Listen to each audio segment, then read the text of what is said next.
Hey Newberg, welcome back to another episode of the Brandon Porter Show. I'm your host, Wait a second, this is not the Brandon Porter Show. That's my other show. Check it out on Facebook. This show right here is Real Estate with Brandon Porter. On this show, I help you understand all things real estate so that you can make the best decisions for you and your family when you're buying, selling, or choosing to invest in real estate. Today we're going to be discussing 3 mistakes that people often make when they go to purchase a home. So whether this is your second time buying a home, your 10th time buying a home, or your very first time buying a home, you're going to want to pay attention. This video will save you thousands. Let's get right into it. The very first mistake that people often make when they go to purchase a home is they start looking for homes before connecting with a real estate agent. Now I know I have some bias here as I'm a realtor, but listen, in most cases, the seller is actually paying both the listing agent's commission and the buying agent's commission, which means it would cost you nothing to be represented in the purchase of your next property. Oftentimes, when someone's going to look at a home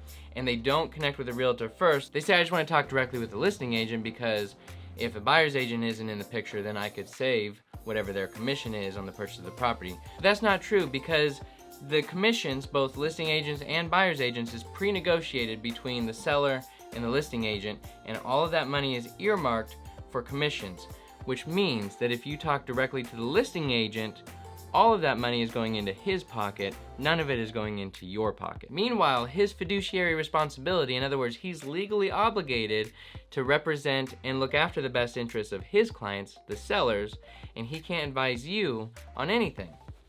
Where does that leave you? With up to 25 negotiation points within the purchase process, this will likely cost you far more than you would ever consider saving by not having a buyer's agent represent you in the transaction. Mistake number 2 that home shoppers make is they begin looking for their home before they go through the process of getting pre-approved for their mortgage. Next to connecting with a realtor, speaking with a mortgage lender and going through that pre-approval process should be at the top of your priority list if you're considering buying a home. That's because going through that process is the only way you can know for sure exactly how much home you can afford. Don't get me wrong, going to Zillow's mortgage calculator and crunching some numbers is a great place to start, but let me assure you there are many additional factors to take into consideration when getting a mortgage. Simply put, you will not know the true cost of buying a home until you speak with a mortgage lender. Besides that, someone selling their home will not even entertain your offer if a pre-approval letter is not attached. That's because they don't want to risk taking their home off the market if they're not 100% sure that you can fulfill your agreement to purchase their home. Combine that with the fact that depending on how organized you are,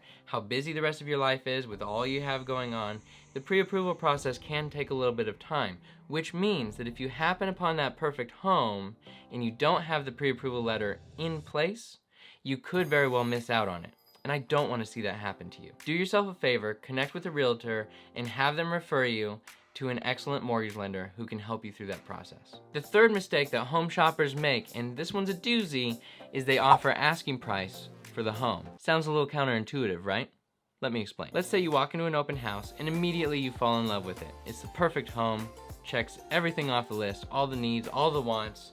So you go to the listing agent who's there hosting the open house, mistake 1, and you say, hey, I'd like to write an offer and I'll write it for full price. Remember, that listing agent has a fiduciary responsibility to his sellers, which means he cannot advise you on what price you should offer. So one of 2 things will happen. The house has been sitting on the market for a while, there's no one else interested in it, and you could have written a substantially lower offer, saving you thousands of dollars, or they decided to list the house below market value in order to attract competition, and your full price offer is actually below market value and you lose out on the home in a bidding war. This is where a solid realtor with the heart of a teacher can help you understand the difference between asking price and market value, then help you structure your offer accordingly to ensure you get the home of your dreams. Now, like I said before, I understand I have a little bit of bias here as a real estate agent myself, but even though I also firmly believe that you should hire a realtor if you're going to sell your home, I can understand why someone would try and do it on their own. When it comes to purchasing a home, however, there's no reason to do it unrepresented. If buying a home is even a blip on your radar screen, do yourself a favor, connect with a realtor you can trust, and let them guide you through the process. Thank you so much for watching. As always, I appreciate you. Share this video with someone you know who's considering buying so they don't make any of these mistakes. You'll play your part in helping them save thousands of dollars, and they will thank you for it. Newberg, we'll see you in the next video.